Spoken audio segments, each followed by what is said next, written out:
On December 22nd, 2017, I received an email from Emma Giattani at RHETASKEW Publishing touting that they had a brand new author that they wanted to get into the rotation of our shows.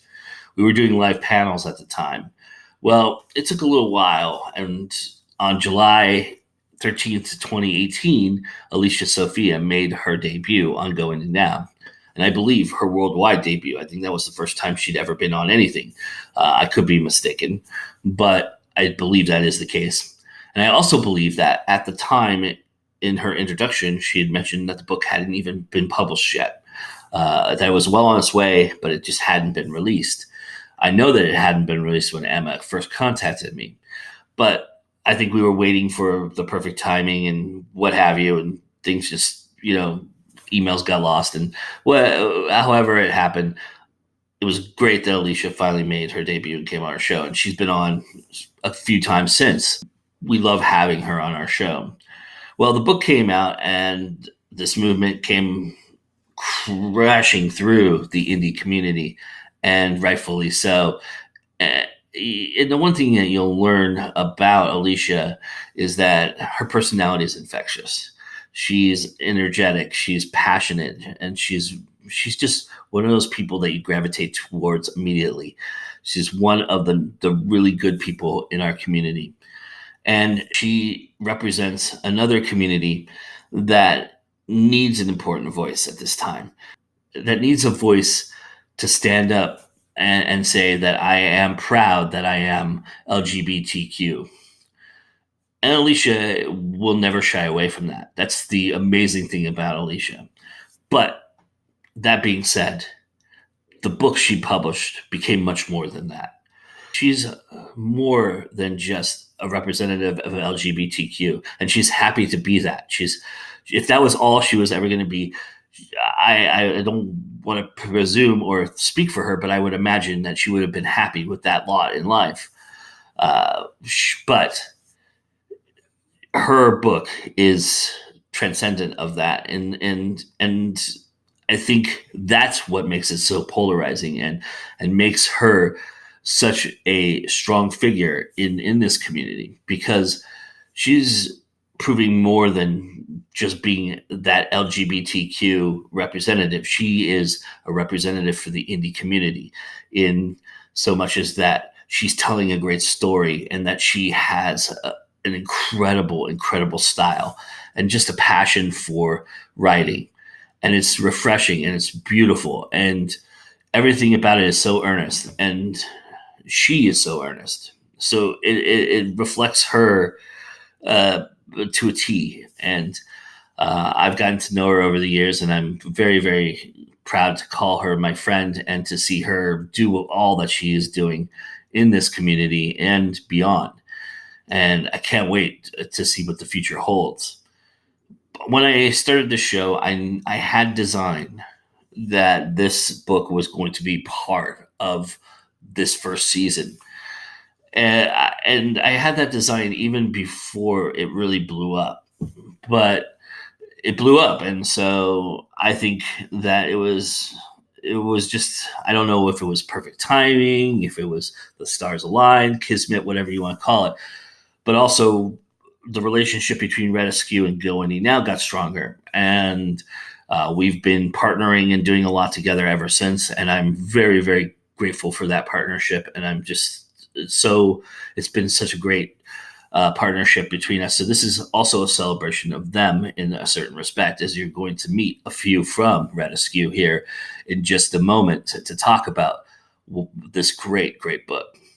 Now, as far as the book goes, there's only one thing I can say, and that is you have to follow the sign. And the sign is, let's get on with our show.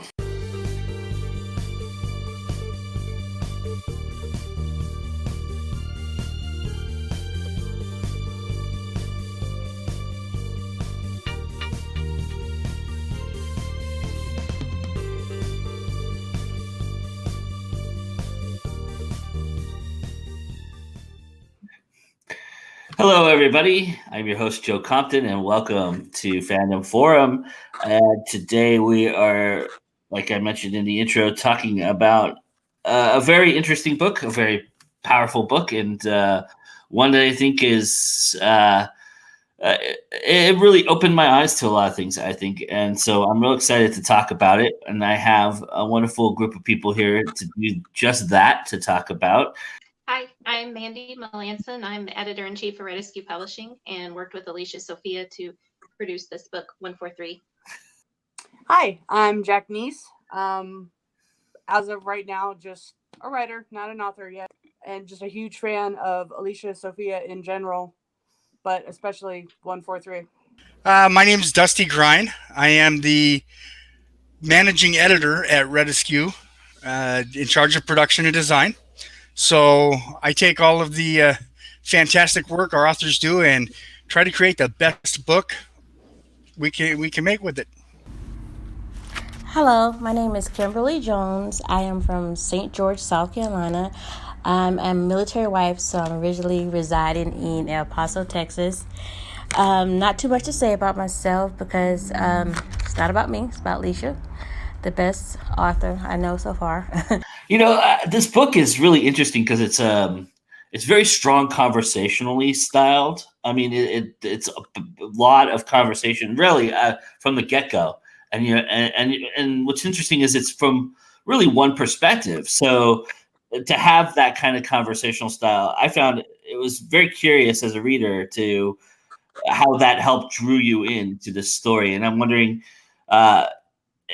did you feel like you got right into the story because of that style, or were you kind of just drawn to the conversation and then the story kind of flowed within that? How did you guys feel when you started to read it?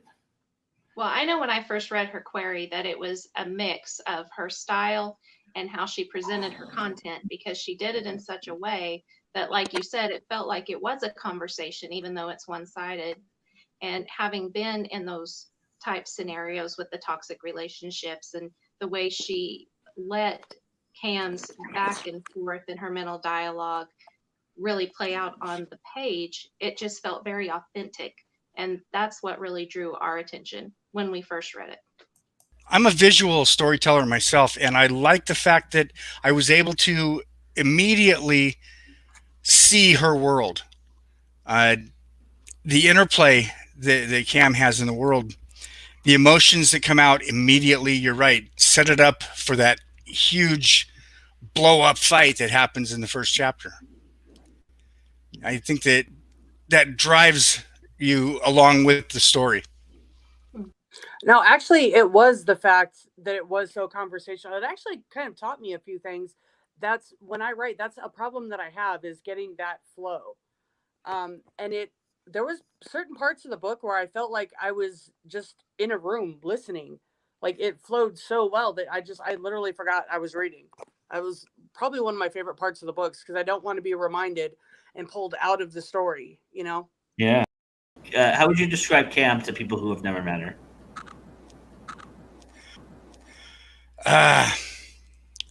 She's tough. A lot of insecurity there. A lot of some tough lessons learned rather quickly.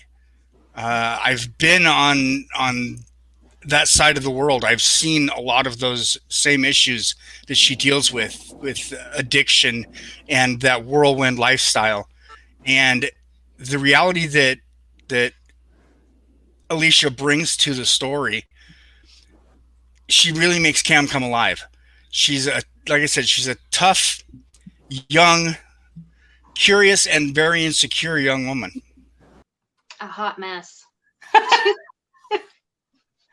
She is a mess, but she's very tender and very affectionate, but she's also very vulnerable at the same time. And I think it was that paradox that really drew me in, because she's wounded, she's scarred, she's angry, but she's so vulnerable. And the way Alicia was able to weave all that together it was really impressive. Nice. Cam, to me, is kind of confused right now. She's the person that you'll fall in love with, that you want things to go right for, because she's just a sweet person and things just seem not to be going right for her. She seems like she's a sweet girl, and things are going to work out for her at the end. I fell in love with her and instantly when I started reading the book, and I started hating Lee. But that's how it is, and that I like the way how Alicia portrayed that or whatever. I think her passion is what got me. I mean, I identified with Cam on so many levels. Like after I read the book, I hit Alicia up and was like, I feel like I know more about you now because there are certain things that you just like, you've got to know to write them that well. And I feel like I have a lot of impulse issues myself. And to see Cam with the whole fly by the seat of your pants and I'm going to go do this. And I don't know what I'm doing, but I know I have to do something. And to get caught up in that passion and then to be in the middle of the chaos that she created for herself and just kind of go, oh, well, yeah, maybe that was too far. Like I believe that she had the best intentions, but it was just so, she was consumed by her own passion. And there was no direction. I think I definitely felt that it was going to be a downward spiral, but it's going to be one of those things where you just couldn't look away. You had to follow her in her path and see where she was going to go with this. So it was like a NASCAR race for you. Basically, right. Just waiting for that crash. So we get into Cam's support system a little bit as that goes forward. And so I'm kind of curious to you who as a character amongst her supporting cast stood out to you and was very important in keeping the story alive for you. I think that her friendship with Liz was probably the strongest, most real thing that I felt immediately. And that's what I think I really enjoyed was the reality of her conversations, both with the, with her friends and with even her acquaintances, just the way that she talks. I've known those people. So I think her father definitely played a very important role in her maturing, if you can even use that term, but in her ability to walk away from what was toxic, maybe. And I found that was probably my favorite secondary character in the book.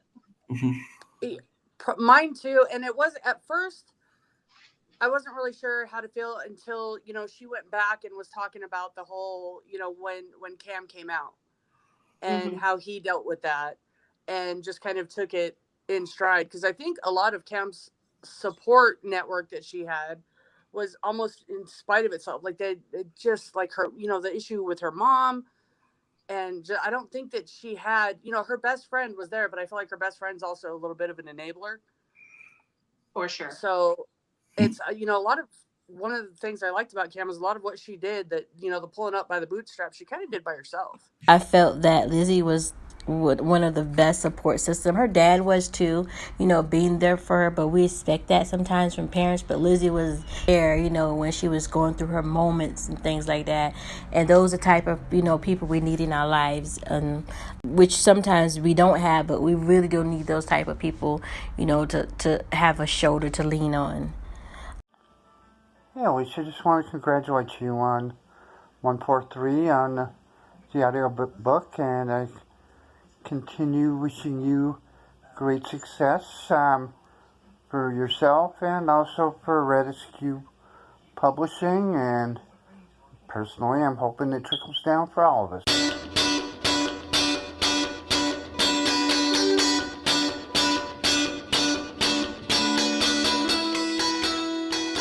Oh, so halfway through we get a change of scenery.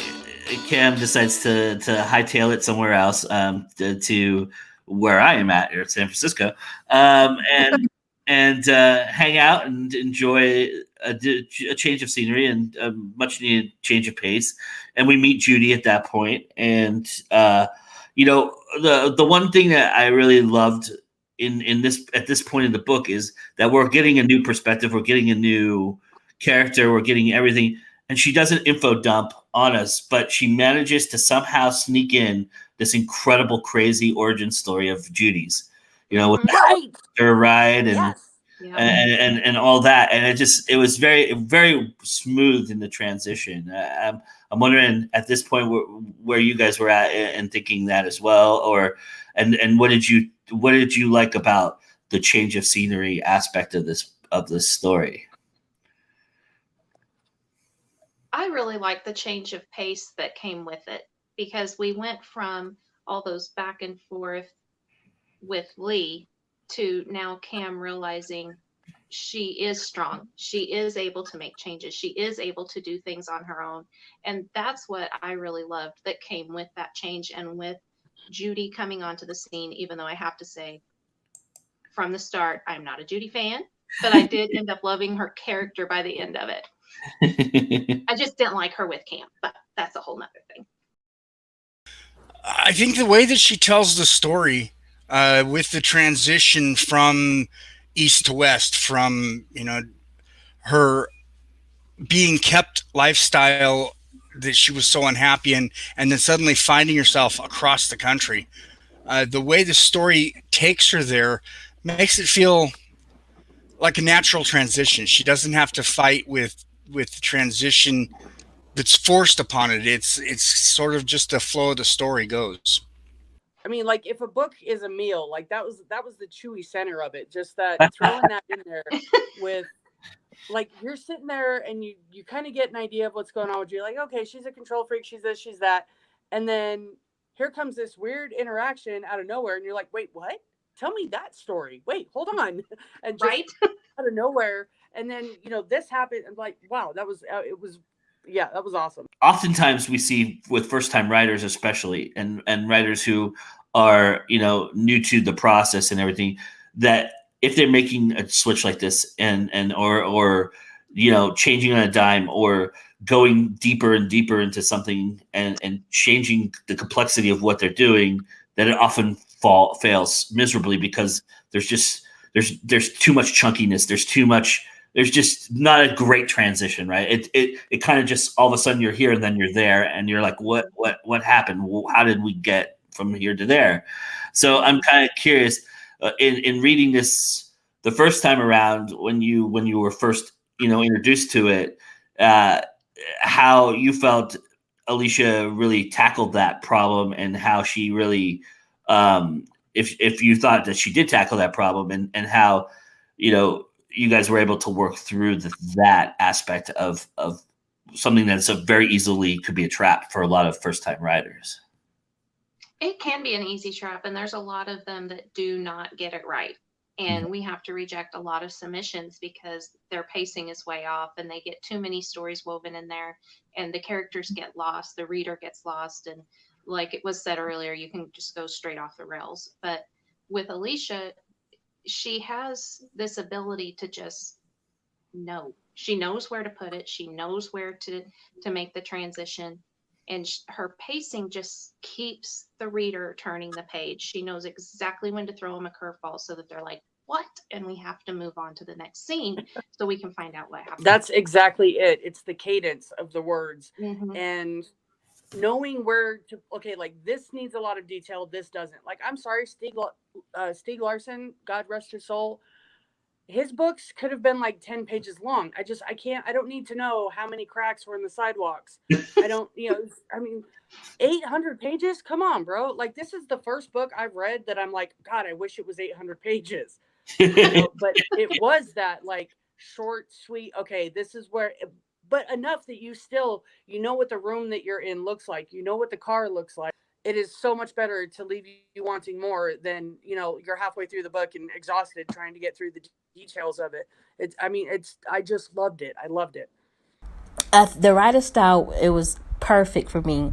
I know a lot of people that don't like fast-paced reading, but me personally, I like to keep going and going and going, and it was page turning too, so it was awesome. I don't like to just get in a moment. It's like, oh no, I don't want to read no more, or, you know, something is apart, it's just too boring. This book here was page turn at a good pace, at a fast pace, and I like it like that.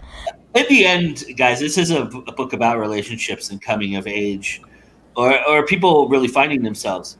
Is that why it makes it so hard to put it down, or was there something else that really lended itself to being, you know, so hard to put it down. Because as you mentioned, Jack, you read it in 24 hours. I read it in a quick spell, so it was really easy to get through and read. So I'm wondering, you know, because coming of age stories never are that easy sometimes, and relationship stories are never that easy. But this one seemed to have that flow that I hadn't experienced before with that. I think what makes this one stand out is the authenticity, because a lot of times the authors get hung up in what they feel like they should say, and that's something that we never have to worry about with Alicia. She's just going to say what she feels, and I think that's why it moves so well and flows so well, because it's just her. It's very much her.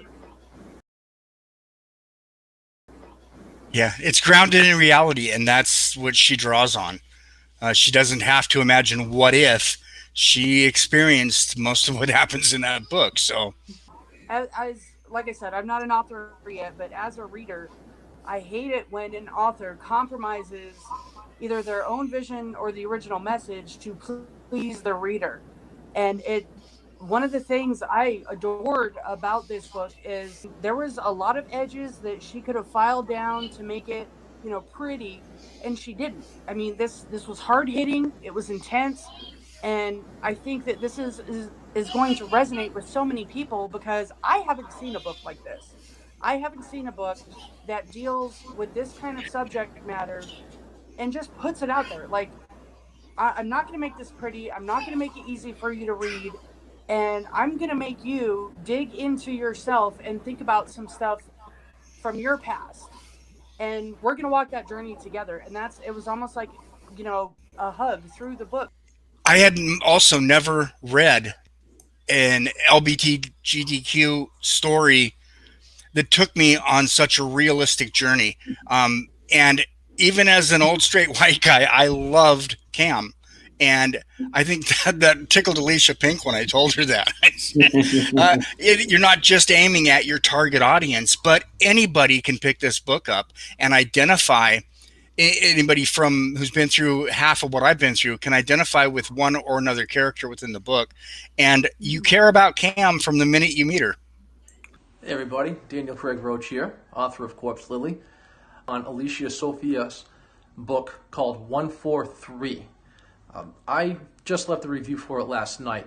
I usually don't leave a review for a book on Amazon unless I enjoyed it, because I don't want to ruin an author's reputation by leaving something rude but this one I enjoyed, so I left a review.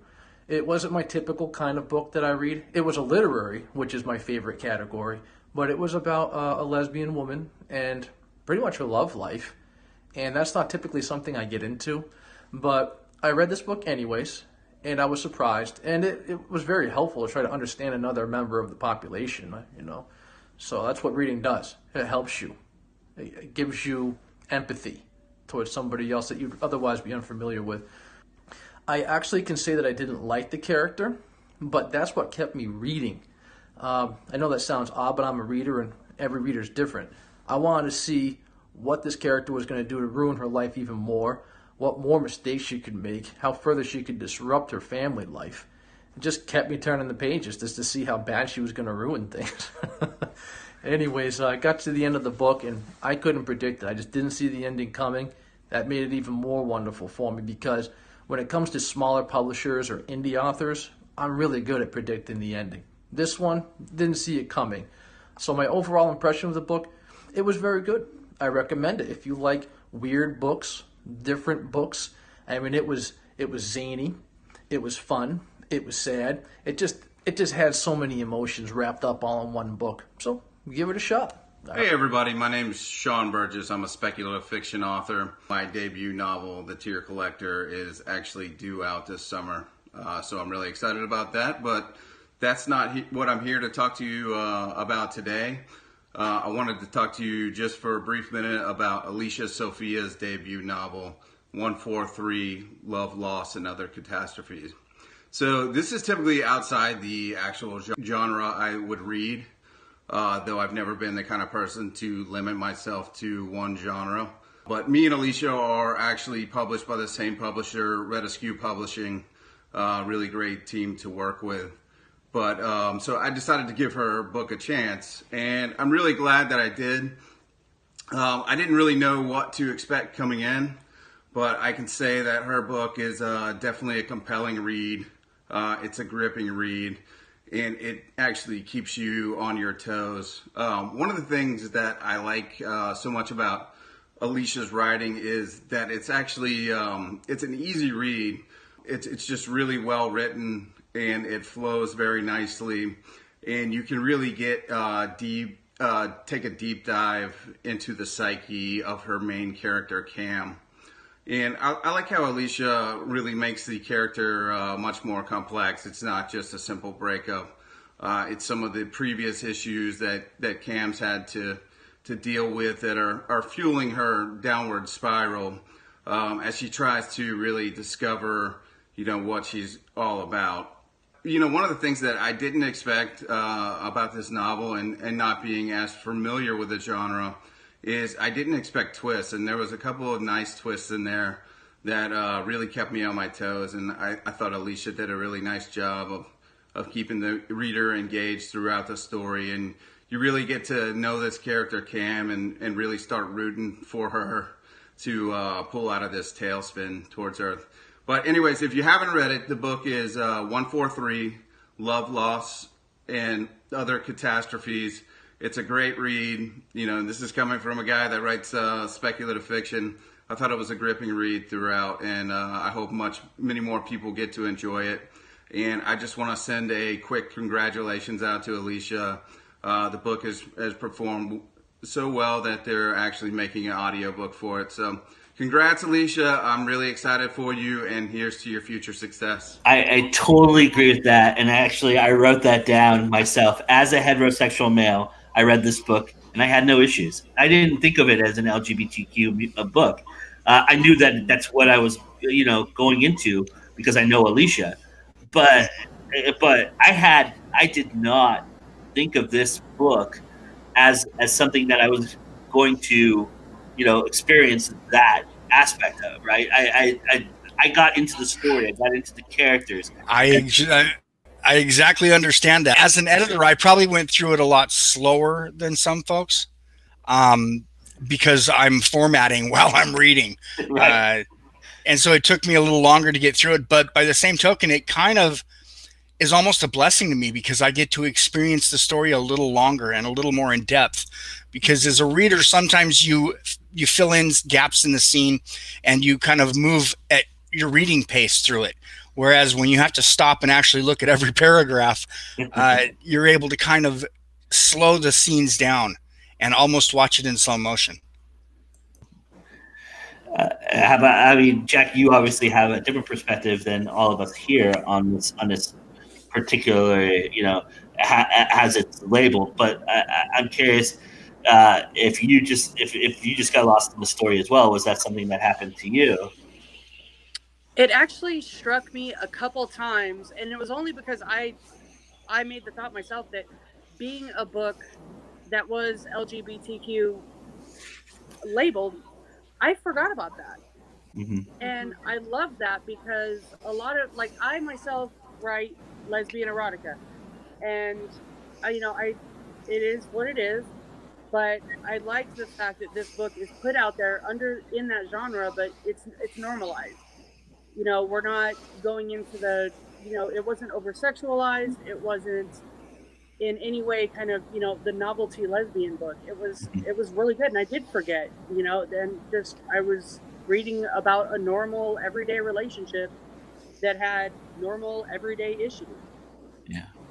I think though, as a publisher, and correct me if I'm wrong, Mandy and Dusty, but it was important that it be labeled the way it was labeled. And just that it needed to be, because we need books to represent a genre, but we need them to also be what they're going to be, right?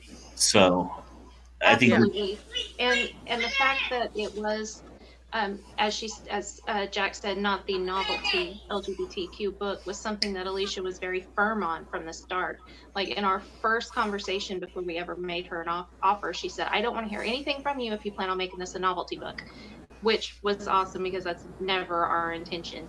but it was something that we agreed on, that the sexuality needed to be a side point to it, because it needed to be about the people, about the emotions, about the experience.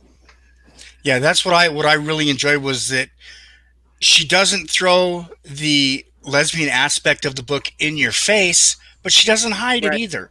Yeah. She is who she is, and the people that are around her are who they are, and it is relatable. Like I said, even to someone like me who is as far from that community as you can get, I loved this book and I love the characters.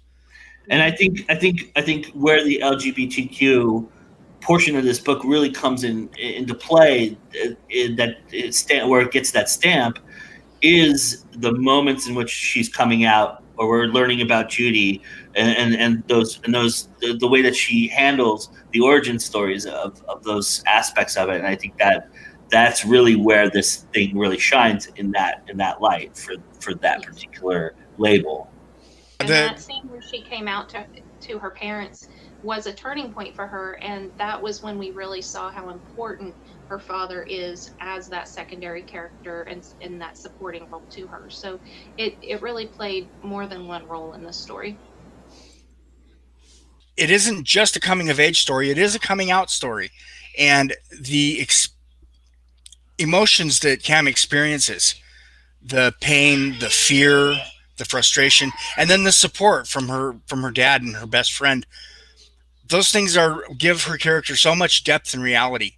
I too am on pins and needles waiting for the sequel. Mm-hmm. No, I think those moments are very important to put in the book, because again, this book is going to resonate with so many people, and so many people in the community. You know, it's coming out is hard. It's not easy. I actually didn't do it for 32 years and hid from my family, myself, all of my friends. So I think it's important to touch on those issues and what Cam went through, what people go through when they come out. And I think that being able to see that in a book that's written like this one is important. So I was saying about 143, how versatile a symbol it becomes throughout the book. It's not just the "I love you," idea. There's so much more to it. I'm curious how you felt about the symbol and how it reflected in the book. I think it was brilliant for a million different reasons. One, the marketing possibilities. Nice, yeah. But just to have something like, sometimes it's hard to say the words, and when you're mad, it can be hard to look to your person and say, you know what, you're really pissing me off right now, but I love you. And to be able to just kind of grab their hand and make that little motion, it might be a little bit easier. And it was so touching and endearing, and it was brilliant. I mean, I of course it's the title of the book, but I loved it. I just loved it. And I mean, I caught myself when I was reading the book. I actually caught myself like drawing 143 on my pillow. It was just ridiculous. I'm like, oh my God. You mentioned the marketing aspects, and that was one of the things that impressed me so much when the book first came out, was the number of fans of Alicia's who sent her pictures of 143 on their palm. Mm-hmm. She has a huge collection. Yeah, she did a really good job. Oh my God. And 143 became a movement. Yeah. Like, it's not just a book, it's a friggin' movement. I mean, there are people that were, getting together because of this book, and people are talking to people that they wouldn't normally talk to, and people are finding a platform to speak about addiction and, the fact that they're gay, and the fact that I mean, it's phenomenal. Like, it's something so small that became so huge. It was just brilliant. We oftentimes in these books we gravitate to certain characters, and Cam's an easy one to gravitate towards. But I'm wondering if there was another character that you really, really wanted to hear more about, and if you could ask Alicia to write about them, you would. What character have you thought of? Is there a character that you'd like to see her write more about that appeared here? I've tried to use my pool to demand a Scarlet novella, but she hasn't come up with one yet. The minute you asked that question, my first thought was absolutely Scarlet. Yes, for me, I think it's Liz. I want to know more about that backstory. Just because of the way they communicate, the way they talk, you can tell they're super close friends. So they have to have more shared experiences than what we got to see in the book. Okay, so I know her personally, so I know that there has been this internal struggle with her for this battling of whether or not to write a sequel to this book. I think she's finally turned the corner, if I'm reading her social media correctly, but I still think she's probably got a battle within inside of herself about writing a sequel. And she's mentioned on several other shows I've seen her on and talking to her that there was no way that was going to happen. But now it seems like that's slowly turning the other direction. So I'm willing to let you all make a pitch here to her about why a sequel is necessary and what you need from her to make it happen. So Mandy, why don't you start? Alicia, we need your sequel. We need it now, like yesterday. And you know I'm going to be sending you messages in the morning telling you to get it on the desk. So let's do this. All right, Jack, how about you? I fell in love with the book, and who doesn't want more of what this book made them feel? We left him in such a vulnerable state with the mom, and like we need to know what happened next. Is she okay? I literally sit at my house wondering if a character in your book is okay. Like, come on. How about you, Dusty? Yeah, Alicia, you know you have touched so many lives, and you have the opportunity to touch even more because those that you did touch are all chomping at the bit to read the next installment. You just got to write it. Nice. Write the words. I'll make my own plea to Alicia. Look, right? What is so impressive about what you've done here, Alicia, and what this book is representing and what it is that it comes from a place of real truth and heart, and it really means a lot to people because it's a connective tissue that we all resonate with in terms of when we try to find books that mean something to us. And you've done an amazing job in that connection. If a sequel is there, I'm not going to say to you, you need to write one, but if the sequel is there, remember that, hone on that and harness that, because I think you have a powerful way of expressing yourself. And these words are very, very well thought out, very well put together. And you did an amazing job. And there was no way I was going to let this first season of my show go away without talking about this book and talking about you and what you've represented, who you are, and what you've done for your community and this indie community as a whole as well. And thank you so much for that. To Alicia, 143, and remember that it's always time to go indie now. And with that, we're all done, everybody. Thank you so much for joining us, and we'll see you again very soon. Oh my gosh. Okay. Hi again. So yeah, I got my author's copies, and I got my my writer's tears that I'm going to hold on one. I'm gonna take a shot of after I open this shit. I've been wanting this for a really long time. Oh, one of two. Why didn't I get both of them? That makes sense. There should be two.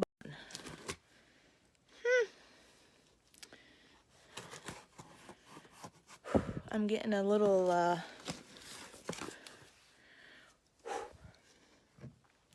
So ever since I was 8 years old, I wanted this to happen. I wanted to be a writer. Opening a box with tape on it with one hand is kind of ridiculous. Alright, so I'm 34 now, and since I was 8 years old, I wanted to write things. That's a lot of fucking paper. And this is my book, guys.